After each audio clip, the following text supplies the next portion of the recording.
Welcome to Voices. Today we're meeting with Amin Taha, founder of Groupwork. I first met Amin back in 2010 when we were selling 115 Golden Lane.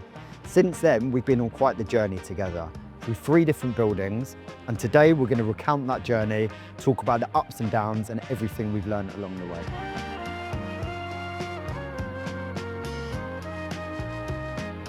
So here we are, 115 Golden Lane. This is like really where the journey started.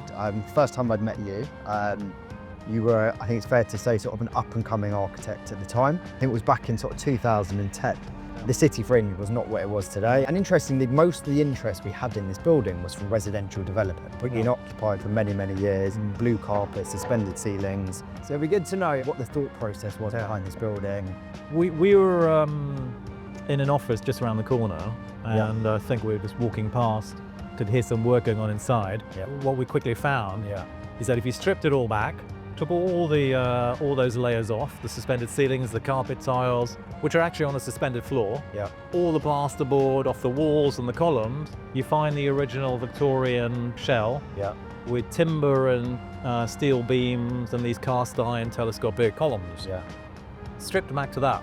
Very charming, good to look at. I remember we sat down and you showed us the plan, and we got to the ground floor and you're like, here's the ground floor plan. And we're sort of like, well, where's the floor gone? And you said there isn't going to be a ground floor, there's going to be a floating boardroom. I mean, the ground floor is always the issue with these buildings, because if they're used as offices, nobody sits in an office at their keyboard wanting people to stare directly at their screen or them. So without fail, these tend to be covered, blinds drawn, or some sort of film on the window, and that's the miserable space to sit in. And the basement then has 0 value because there's no light in there. So we say, why don't you remove that ground floor? It's a new floor anyway. And then allow that light to go into the basement to give that value. Most people are down in the basement, and then you begin to eke out some more space at ground floor in a conference room and other spaces. We didn't want to move out, did we? It was we designed it for ourselves, but you did that thing of holding out an opportunity elsewhere and said, look, if you sell this building, you'll be able to buy another one and have money aside. And it was too tempting, wasn't it? Which led to Clerkenwell Close. Here we are. You created something really quite special. It's been in existence for 7-8 years. For me, look, it's an iconic building in London. The facade, I mean, some would call it Marmite. I absolutely love it. Well, I mean, obviously it's not Marmite. It wouldn't stand up. It's stone. We'd gone to planning for pre-app advice, and they said yes. The Historic England think this is a building that needs to be replaced, benefit something better that benefits the conservation area.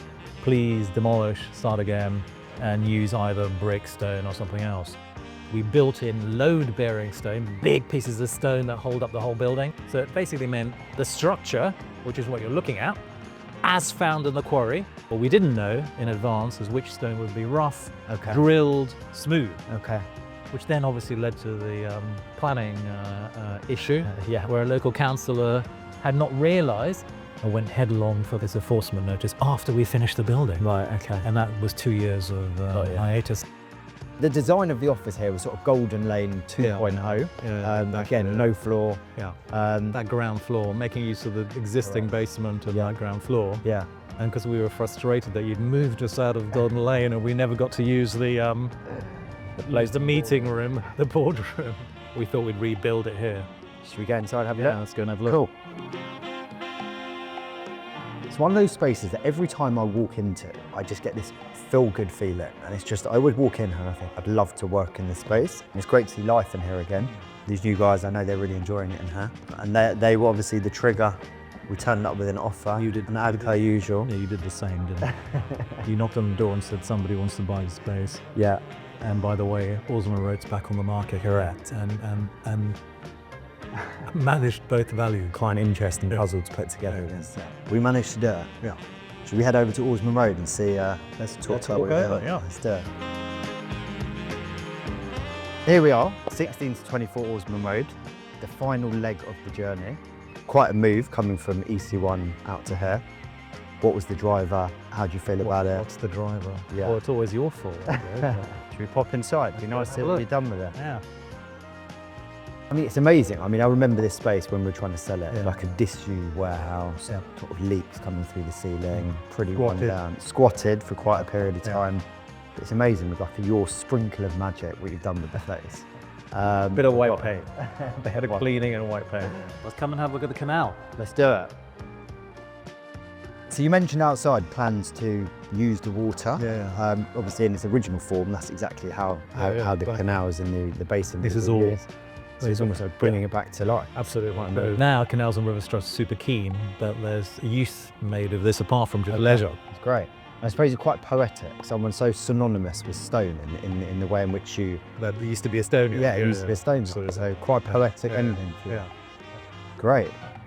Ending. Hopefully it's not the end. Well, so it's amazing, right? We stand here today, Yeah. and it's actually an amazing workspace. Something really simple. You've actually really activated. It's a really nice space to work in. Given what you did with Clarkmore Close, and obviously what you've done with Golden Lane, Yeah. I assume there's a development play here. Yeah. The master plan. The master plan, exactly. So I think what we'll end up with is a Clerkenwell close to the front Okay. of the site, Yeah. another one at the rear, Okay. a courtyard in between, Okay. with something like a cafe on the canal side, Yeah. cafe restaurant on the canal Yeah. side, offices on the street as well as above and below, and then residential above that. Okay. Obviously, other than working with Compton, what advice would you give to an architect or creative practice on their journey, looking for a building to buy? What is your words of wisdom, having been through it 3 times? Oh, blimey. What's the words of wisdom? Well, I think architects, the reason the developers come to architects is Yeah.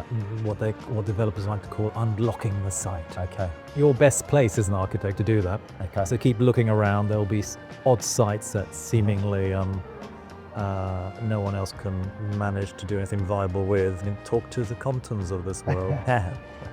Well, thank you very much. You're welcome. You're welcome. Pleasure seeing the new space, and we're looking forward to seeing it come to life. Come back and find those buyers. Thanks.